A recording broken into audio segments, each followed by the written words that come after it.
Maze Runner series by James Dashner. Again, I think I got this set for one of my birthdays and I love it because it's so beautiful. I remember reading this series many years ago and loving it. And then I was gonna read the prequel, I think, and then I just didn't, or I did and I've just forgotten everything about it. I don't know, but I really enjoyed it.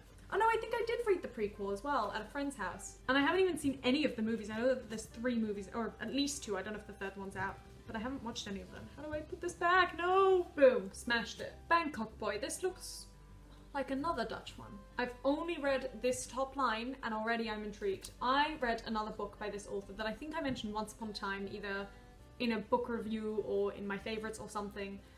She wrote a book called Spijt, which translates to sorry, and my goodness was I in love with that book. I think it was so well written and it was so beautiful. This, again, just based on the title, not even the title, based on like the little description here. What do you do when the love of your life suddenly dumps you and then just disappears? It sounds much better the way they've written it. My translation's probably awful. It's probably the right translation, it just doesn't sound as intriguing, but this is gonna be another book I should read.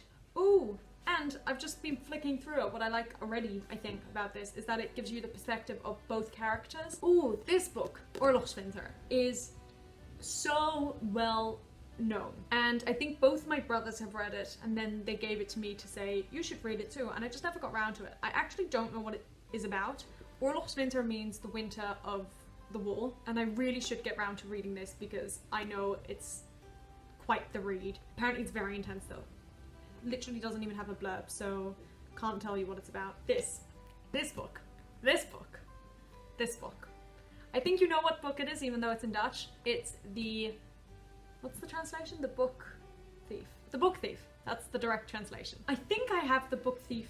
Oh no, I don't own the English copy. I do own an audiobook copy, which I listen to all the time. This Dutch copy, I don't love the ones that have the cover of the movie, but this was my uncle's, and when I went to visit him, goodness knows how many years ago, he let me take it with me. So it's a heavy book, it's a big book, but he let me take it back, and I was like, I don't care what I need to sacrifice, I'm taking it back. So I haven't actually read the Dutch version yet. I'm sure it's not as good as the English one. Although I wonder if the original translation's German and then it was translated to English. Another Dutch one, No and Ik. Again, I've never even touched this. You can probably see it looks untouched. I don't know where I got it from. I don't know what it's about, but I'll probably want to give it a read just because, do you know what? The truth is, I really like reading Dutch books because I haven't done that in a while and it just keeps up my Dutchness. And finally, 61 Hours by Lee Child. This guy, I think's written a lot of books because where I bought this book was in an airport and it was just a shelf of different books all about Jack Reacher and by Lee Child. So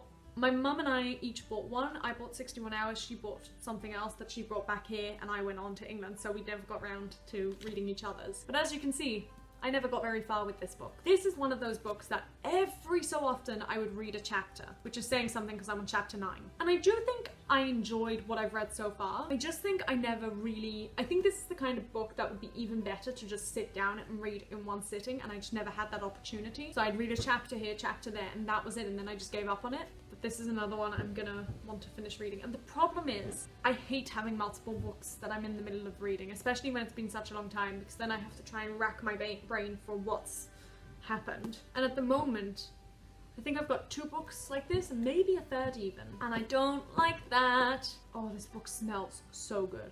And here's the thing, I love me some countdown books. I read 99 Days a long time ago, and I definitely spoke about it on this channel. And I love that book. Although I think that may have been a count up. Either way, I really enjoyed it. And like Looking for Alaska is also such a beautiful book, and that one's even better because you've got the countdown and then the count up. And this is a countdown book. This is a 61 hours countdown book, and I think every chapter is like 1 less hour. And this is just one of those books that I'm gonna have to finish reading because I loved it. I just never got into it. I think what I'm gonna have to do with this book is just set aside a day to just read it. Nothing else, just read this book. And I will get back to you guys about how it all is. Okay, I think that's it. And I'll keep you guys updated on finding a book to read in summer or set in summer, which is really hard because I think a lot of books are set usually during the school year or throughout multiple times in the year. It's never just set during summer. But I'm gonna find a book that even if it's only set a little bit in summer, if the blurb tells me that it's set in summer, or if I know from experience that it's set in summer, I'm gonna read it. Anyway,